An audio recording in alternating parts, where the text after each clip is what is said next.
Hello, I thought I'd make some video instruction here on how I go about creating my 3D cut and fold patterns here. Uh, I'll probably tell you that here some of the things, know, I'm not necessarily have the 100% the right way to do it, and if you find yourself doing it an easier way, let me know. I'd like to know. But here's how I do it, and maybe get you started. First things you will need, of course, is a cutting board. You want to get the exacto razor knife with fresh new blades, good quality exacto blade. Right now I use Elmer's Glue Wall Extra Strong Formula. That seems to work pretty good for me. I'm sure if you want to try other things, let me know if it works better for you. I have a roll of tape. You might need a ruler, okay, and let's see what else we might need. Yeah, you might want a pair of scissors. Try that. I think there was something else, but oh, maybe some magnification. There you go. Now this would be the top of the pattern, the first top, the part of the stone, the top half, and you can see that I kept it on there so we'll know what we're working on.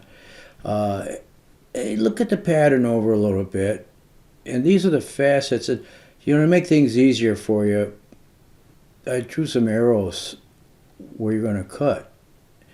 And I'll point out a few things. We're going to try, you could use a ruler and try and cut these lines straight, but it's going to take a long time. So part of this exercise is to cutting straight lines and cutting pretty much on the line, and doing the challenge, I guess, would be to cut this whole thing out in one piece, because we're going to cut the outline as we go around. We're going to cut this whole outline out, and if we can cut it all in one piece, that's nice. But if you can't, if you have to stop and restart areas, just make sure we're cutting just the outline only.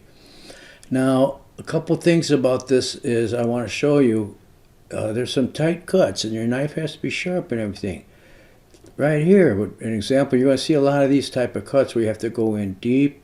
You cut to that line if you can, to the tip, and then cut back.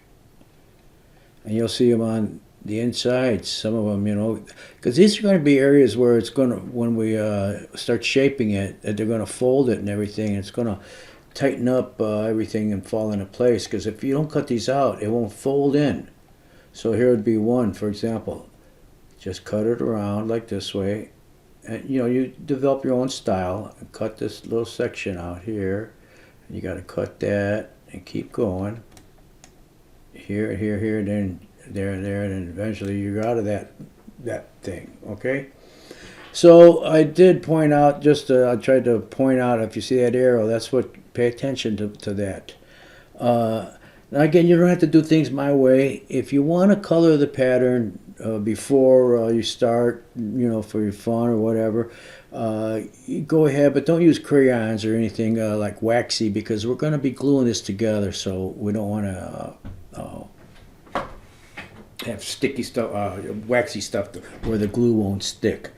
Now, again, or you can decorate it, draw things on there, whatever, on the facets. I'm just kind of go over my list a little bit. I might miss a few things, but hopefully I'll get them by.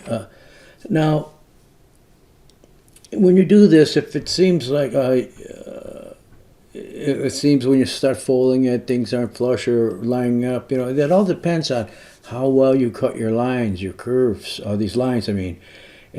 From the pattern, and we all will be off a little bit. It's not 100% because we're not a laser cutting this thing out or anything, so we're going to have some variations, and you just kind of have to work around it and practice. You can take this to the print store, and you could have some copies made if you like. Go ahead and try it. I just would like that you will not send them out to Facebook people and stuff like that. Try and get it and do your best you can. And That's what I can say. It takes the practice, and it'll never get 100%. But you know, if you do a few of them, you'll get pretty good with it. I'm having a whole complete booklet made up, but let's carry on now. So, what I'll tell you now is basically with this knife. Before we get going here, if you want to take off like. Cut this part off the bottom of the paper or something, and take your knife and draw some cuts that might look, like a V cut, like this, like something like that, and just doesn't be anything good. Just, I mean, perfect, but just draw some lines, and see how much pressure it's going to take to actually cut through the paper itself. I mean, you're not trying to break the blade or anything, but get the feel of the paper and how much pressure you have to cut, and then what we're going to do after we cut the outside, all the lines that are left in here, you're going to run over them with about half the pressure with your knife blade, and it's about what it takes, about half the pressure that it takes to actually cut through the paper. You're just going to score these lines, and then we're going to bend them. You're going to bend them because so everything folds up and conforms to the top half of the diamond and the bottom half too when you're done. You'll see as you go. Excuse me. So when you're doing your practice cutting a little bit, you'll get the feel about what that, how that half cut into the paper would feel, and see how it bended a little bit, if you can see how I'm talking about bending it. And then you want to get the feel for cutting through it, and you want to get the feel for cutting at the right pressure for the bend. And it's really fun if you can cut it all out in one piece. Okay, so excuse me. I'll go to this picture here. Now this would be one of those inside cuts, I guess I would call it inside. So you want to start here, and you want to probably pull it down, that knife, cut that out. Well, you've got to do that, so however you go about it, all right, just make your knife as sharp, and you have the pointed exacto blade on there. Now, you're going to see there's some areas on this is on the patterns, where the lines, you'll see it is a lot darker here, thicker. It seems thicker right there, for an example. Okay, when you see the lines that are thicker than what the normal line is, I like to generally cut just a line straight through it, because this is going to be folding, where it's going to help conform it when you start folding these things around and forming your pattern here. And so there it is. I would cut probably right there and just cut the line. These ones all need it right there. As you can see, they're darker. Okay. Now, when you get done, if you were successful and cut it all out in one piece, your pattern should look like this. And you can see those little slivers there are those little sections that I showed you, the fine cutout areas. And that would be the cutout piece. It doesn't have to be like this. If you can't do it all in one piece, that's fine. But this is kind of, you can say hurrah, I did it moment. And then this is what it would look like. Okay, all cut out. You can see those cuts in there, and how I cut it all out like that, right there and there. Okay, so now what you're going to do, you're going to score the lines. Like I said, after you've got this cut to this section, you're going to score those lines. Okay, just score them. And excuse me, and then after you get them scored, kind of just bend them, follow the angle a little bit. You don't have to bend them in half and all that, but just kind of slightly bend it to loosen everything up a little bit. And so you can start forming this. And we're going to go to that part now. But this is what it would look like. So you would just give that light cut, very light cut there. It's enough to make it bend. And you don't want to cut it so deep that when you bend it, it breaks off, okay? So you'll get the feel for it after doing it a couple times, all right? And so once you get to this point, and you've got those lines all scored, when you've got them kind of loosened up all right?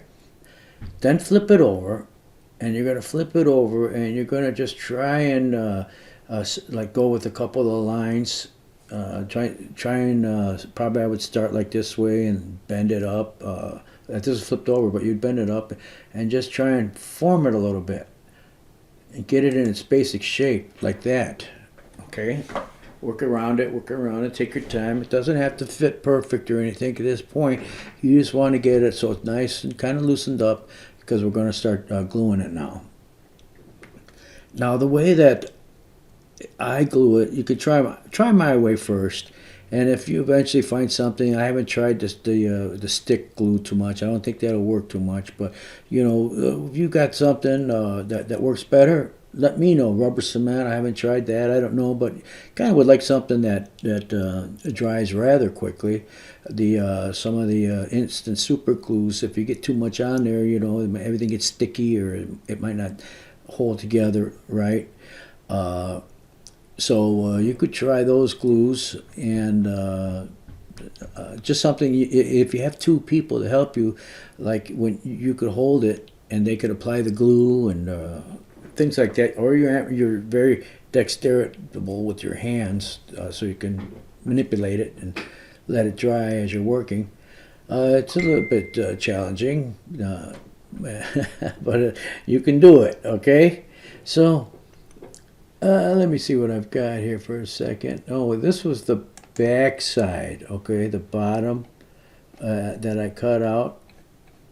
And when you get to the bottom piece, you'll see there's some fine, where I cut it, and I just had to cut out a little bit of the white away. And probably, yeah, I did cut some of those, I believe. On the bottom, of course I did. So, if I didn't show you that already. So anyway, now after we've got those bent like that, and we worked it over, flip it back over, and like that. Okay, you can see how I've shaped it. You can see the bends that I made. They don't have to be creases, but just kind of bends. And you'll see the cuts, those fine cuts. Now you probably want to start with a nice long line or a good straight edge that'll work before you start actually squeezing these together, closing that gap there, and then we're going to glue it, okay? And what I do, I use that Elmer's extra strong formula. I might do this. This is up to you how you do it. I might take a little piece of tape. I don't tape it on the outside because we don't want to wreck the paper on the outside. So I might take like a sliver of tape, excuse me, and hold this together so it's tight and flush as much as you can. My lines aren't even perfect, but they're good in the end, okay? So even maybe if you have two people, that's fine. You hold it while one adds a little strip of tape, just enough or you have to do it by yourself, or you just get enough tape there, a little piece, to hold it in place. Then apply your glue on there. Now, when I use that Elmer's glue, I use it on a piece of paper and scrap paper, and I use a toothpick. And I put a blob on there, and I smear it on a little bit and let it start to get drying on the outer edges, because it's that way when it's getting tacky, it'll hold that paper together longer, and you could do more of this in one time than just one. But I usually get the first one started real nice and let that get dried up pretty good, and then it doesn't take long with that Elmer's glue, the fast cure one. And I might even then run a thin piece of tape all the way down just to help it. And after I get done with that, I might do this one the same way. Maybe use a piece of tape. You have to turn this and everything so you can work on it, a flat, so to speak, against the board. It might stay by itself, but just by the glue and everything being tacky, that'll work fine. And then I would, after that's nice and glued tight, then I would close this, seal this gap up, and then glue that the same way. Maybe put a piece of tape over it when it's dry, and then get that little spot there too. And the same thing over here. Now, I would probably start right here and work my way around, or start here, and work my way around. And if you glue a seam here, you can jump over the other one if you have them both cut out, and maybe start one here, and by the time you get done with a little bit of that, come back over here and do those parts. It's however you want. Your choice on glue. and tape, whatever you want to do there. But this is just how I do it. And if you have a better way, you find out a better way, you let me know. Uh, Now let me look here for a second. Find the one. Now here would be a picture of it all glued. You can maybe see the outline of the tape. Again, my lines aren't perfect either. I'm a human, and if you make a slight little bit off here, there, here and there, and here and there on the cuts, eventually, let me tell you, it adds up. So try and do your best. But when they're tiny like this, when they flip it over, you can't really see it. And everything here has been glued, all the seams. See, I had that long seam there, and glued it, and I glued this one, and that, like I showed you, and I just worked my way around. Whatever is comfortable. You're going to have to bend it now. I mean, you shape it kind of as you're going now. So then we come up with this, all done there. Now, I didn't take a picture of the assembly part of the two halves, but it's going to be basically the same. I'll try and send a picture. I would take, for example, you're going to line up the two halves, and it's good if you have two people to help you because it's kind of hard to hold it and do it. But I would line up the edge with the facet that matches up, and just one edge, and I might put a little piece of tape on there just to hold it long enough and have that glue so it's kind of tacky. And you got to work with different blobs, so size blobs of glue, because when you're putting these things together, so you'll get the hang of it. You don't want to put on one big giant blob of glue because you won't use it all. You have to wait for it to dry and work your way around. So anyway, I would maybe tape it together lightly, very lightly, because we want to take that tape off. So just enough to hold it, or if you can hold it long enough, and you can put run a seam of glue along both edges, especially on the corner points there, and hold it long enough so it just starts to get hard. And with that glue, it only takes a minute or two, before you can actually release it. Try and keep very careful, try not to break it apart when you're handling it, and set it down carefully. And it'll get harder in a couple minutes, and then go back to another piece. Or let it sit there.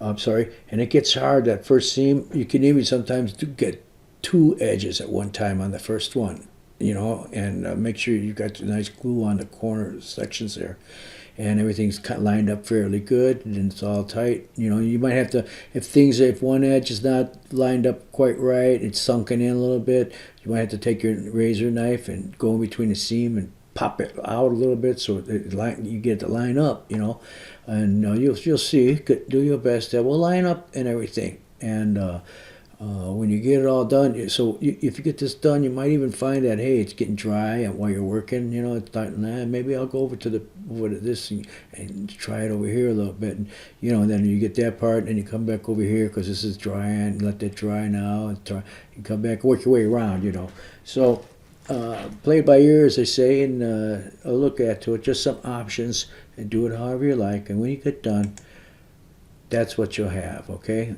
And I'd like to hear back from you, how well you did, if you have any issues or anything like that. But as you can see, it's good enough. And these look good sitting in a showcase or on your desk or on a shelf, or you make them smaller.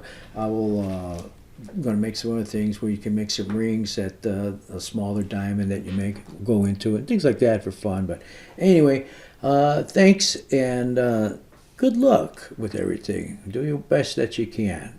Thank you.